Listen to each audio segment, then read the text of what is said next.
Bismillahirrahmanirrahim. Assalamualaikum warahmatullahi wabarakatuh. Selamat pagi adik-adik semua. Bertemu lagi dengan Pak Ari. Kita akan lanjutkan perkuliahan kita di blok 2. Kita akan sedikit belajar tentang teori dan topologi reseptor.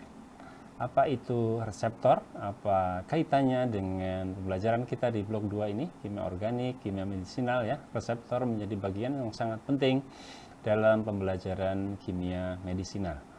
Apa itu reseptor? Nah, reseptor akan kita pelajari pada slide kali ini. Perkembangan teori reseptor adik-adik itu sudah dimulai dari semenjak tahun 1908, berarti abad 19 ya. Jadi John Langley pada tahun itu melakukan studi terkait dengan efek senyawa atropin dan pilokarpin. Menduga bahwa di dalam tubuh kedua obat tersebut akan berinteraksi dengan suatu senyawa tertentu yang terdapat di dalam tubuh. Saat itu belum ditemukan bahwa yang berikatan berinteraksi dengan senyawa yang dimasukkan dari luar tubuh kita itu namanya reseptor. Belum ditemukan, masih menduga. Kemudian di tahun-tahun selanjutnya Paul Ehrlich menemukan satu teori atau mengembangkan satu teori namanya the side chain theory atau teori rantai samping. Apa itu bunyinya? Sel-sel tubuh memiliki side chain atau rantai samping yang terikat pada sel tubuh. Nah, pada sel tersebut yang memiliki suatu gugus spesifik. Nah, gugus spesifik yang dapat berinteraksi dengan toksin maupun obat tentunya ya, yang kita masukkan ke dalam tubuh kita. Rantai samping tersebut kemudian oleh Paul Ehrlich dinamakan sebagai reseptor atau diistilahkan sebagai reseptor. Pada tahun 1905, Langley pada uji terhadap efek antagonis curare jenis alkaloid yang menyebabkan paralisis otot yang biasanya digunakan oleh para pemburu itu untuk membubuhi anak panahnya dengan racun curare namanya, menyimpulkan bahwa terdapat senyawa tertentu dalam tubuh yang menerima stimulus dari curare lalu meneruskannya sehingga terjadi kontraksi otot sehingga menyebabkan kelumpuhan pada pada hewan-hewan buruan.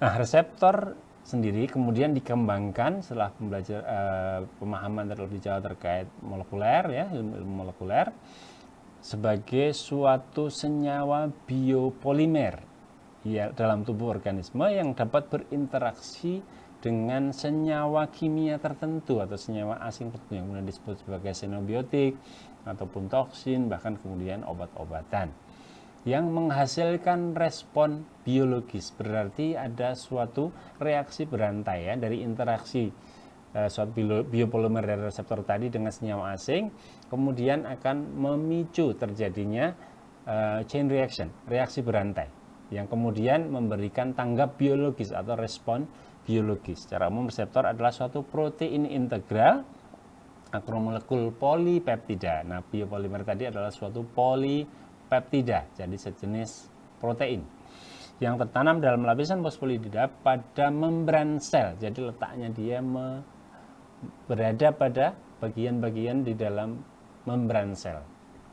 Bekerja dengan pada lingkungan membran sel sehingga sifat dan mekanisme aksi dari reseptor akan tergantung pada lingkungan kimia dari membran fosfolipid dari membran sel tersebut. Nah, reseptor sendiri mempunyai dua karakter spesifik, yaitu karakter rekognisi dan karakter transduksi. Kemampuan rekognisi, dia hanya mengenali ligan atau senyawa-senyawa tertentu yang bisa memicu terjadinya reaksi berantai tadi pada satu jenis reseptor.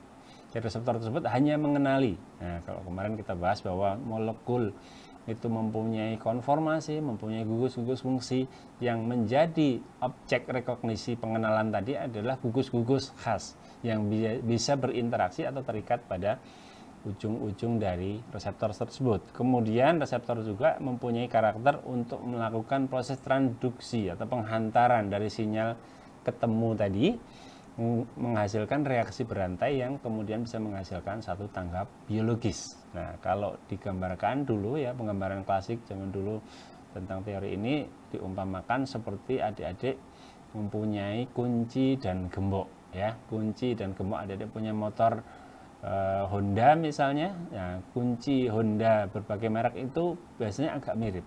Yang masih pakai kontak itu ya, yang masih pakai kunci. Itu satu kunci apakah bisa digunakan untuk membuka berbagai merek motor? Tentunya tidak. Atau motor yang mereknya sama, motor berbeda, itu tidak bisa. Maka itu yang namanya karakter rekognisi tadi. Karakter rekognisi. Sehingga karena nggak dikenali, sehingga tidak bisa melakukan transduksi. Nggak bisa menyalakan motor. Seperti itu. Nah, dalam hubungannya dengan interaksi antara obat dengan reseptor itu ada beberapa sifat interaksinya. Interaksi itu bisa bersifat irreversible. Artinya apa kalau irreversible? Berarti tidak dapat balik. Irreversible.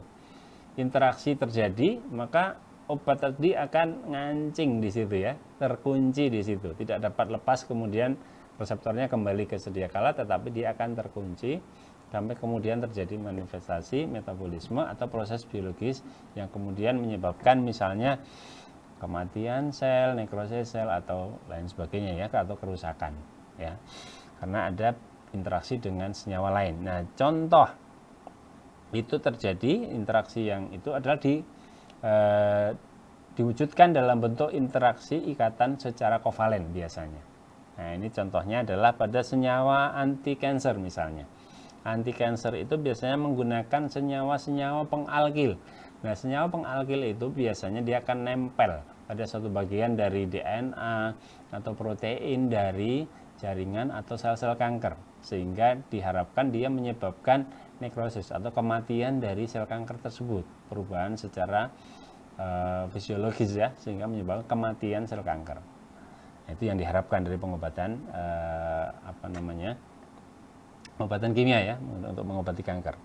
Kemudian yang kedua ada inhibitor monoamin oksidase. Ini juga contoh interaksi irreversible, yaitu pada tranil siproamin misalnya. Kemudian ada senyawa-senyawa obat-obat antibakteri misalnya antibiotik. Itu juga biasanya bersifat irreversible. Kemudian yang kedua ada kompleks interaksi obat reseptor bisa bersifat reversible. Kalau reversible berarti ikatan antara obat dengan reseptornya itu tidak terlalu kuat sehingga bisa lepas, kemudian bisa kembali seperti sedia kala. Obatnya bisa ditransport keluar dari tubuh. Contoh interaksinya bisa menggunakan interaksinya itu berupa ikatan hidrogen, ikatan ionik, ikatan ion dipol, ikatan dipol-dipol, ikatan van der Waals, maupun ikatan hidrofobik yang masing-masing kekuatannya itu tidak seberapa, sehingga kalau dijumlahkan semua jenis ikatan tadi itu masih belum bisa mengalahkan kekuatan ikatan kovalen yang menyebabkan interaksi irreversible tadi. Nah, ini contoh reseptor area spesifik di bagian membran, ini contoh reseptor, kemudian bila berikatan dengan ligan menimbulkan respon biologis dan terjadi proses transduksi tadi. Kemudian ada beberapa obat yang kita kenal tidak bekerja pada reseptor atau menimbulkan efek tanpa berinteraksi dengan reseptor. Contohnya obat antasida misalnya, adik-adik misalnya menderita gangguan lambung, MAH, ketika mengkonsumsi obat antasida, obat tersebut tidak harus berinteraksi dengan reseptor untuk memberikan efek, karena fungsi dari antasida adalah untuk menetralkan asam lambung. Kemudian obat diuretika misalnya menyebabkan osmosis, pengeluaran cairan dari dalam sel, sehingga mendorong cairan itu keluar, sehingga adik-adik akan mengeluarkan banyak cairan dari urin misalnya, sehingga menurunkan tekanan darah. Kemudian agen pengalkil tadi juga tidak berinteraksi dengan reseptor, tapi dia akan nempel di sembarang bagian dari biomolekul tubuh ya, yang diharapkan tentunya menempel pada bagian dari sel-sel kanker. Kemudian ini contoh obat yang bekerja pada reseptor misalnya asetilkolin agonis, asetilkolin antagonis. Dia menempel pada reseptor asetilkolin. Nah, penempelan itu terjadi berdasarkan konformasi dari struktur senyawa asetilkolinnya, asetilkolin agonis maupun asetilkolin antagonis. asetilkolin agonis berarti efeknya sesuai dengan efek dari asetilkolin, menempel pada reseptor asetilkolin. Dia efeknya setara dengan asetilkolin. Kalau asetilkolin antagonis berarti efeknya berlawanan dengan neurotransmitter asetilkolin. Jadi memblok misalnya, memblok transmisi, memblok saraf yang menghantarkan saraf di bagian yang ada pada reseptor asetilkolin tersebut. Baik, mungkin demikian sekilas materi kita terkait dengan teori dan topologi reseptor. Ada bagian dari mata kuliah di blok 2, farmakokimia dan biokimia. Jadi bisa melihat materi selengkapnya di platform MyClass kita, dan tugas-tugas yang harus adik-adik kerjakan bisa dilihat di platform MyClass juga. Demikian kuliah kita pada hari ini. Terima kasih sudah menyimak dengan sangat antusias. Assalamualaikum warahmatullahi wabarakatuh.